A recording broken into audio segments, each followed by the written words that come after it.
So now we move on to the Unit 4, the A2 maths when it comes to variable acceleration, and the knowledge is absolutely no difference. We're not moving from where we started, which was the direction of travel from displacement to acceleration, and whether or not you're going to be integrating or differentiating. Difference is now we're working with vectors.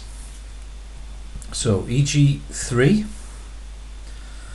let me just get my little diagram back to the front so we can remind ourselves. So a particle is moving in a plane.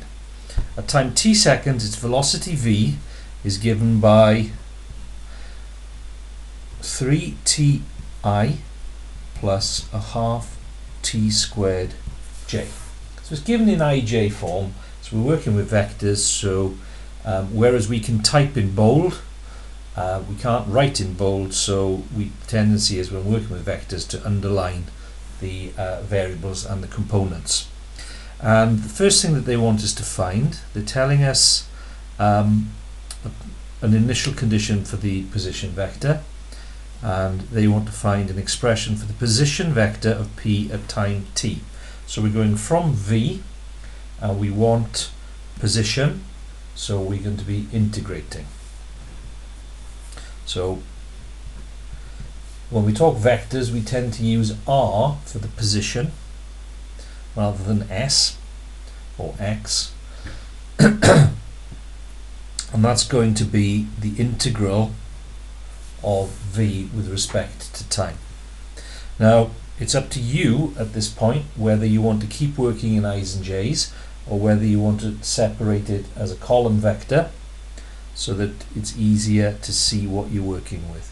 So what we're doing here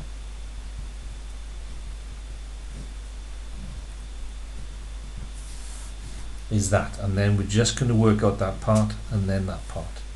So r is 3t squared over 2, and then we're going to add 1 to that and divide by that, so we're going to get 1/6 t cubed plus a constant, and this time the constant's going to have two parts to it. It'll have an I part and a j part. So then we need to go looking back to find some initial conditions, and we know that when t equals 0, the position is 2i minus 3j. So therefore that's got t in, so that'll be 0, that'll be 0, so r, or AB, is going to equal 2 minus 3.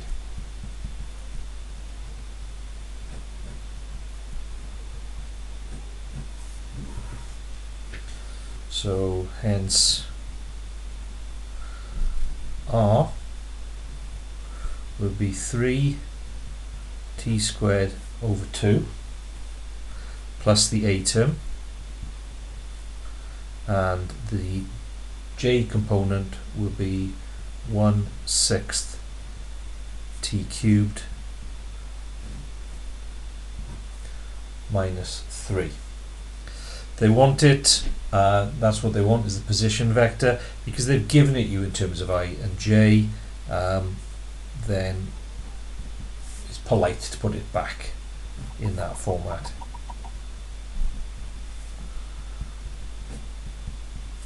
So that's the I component, the j component,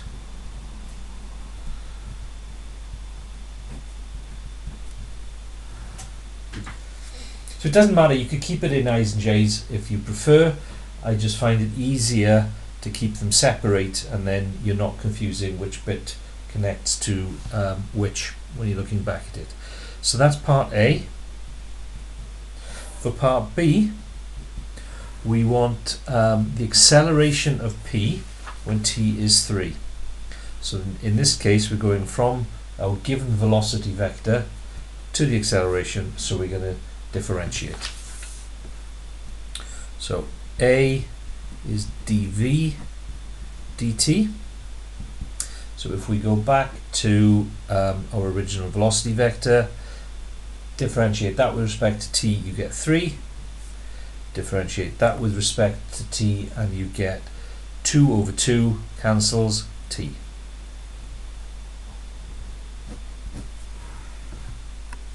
So that's your acceleration, and then they want that at the time t is 3. So at t equals 3, a will be 3, 3, i.e. a equals 3i plus 3j. So the maths is no different other than you are now working in 2 dimensions using i's and j's or column vectors rather than the 1 dimension you were working at AS.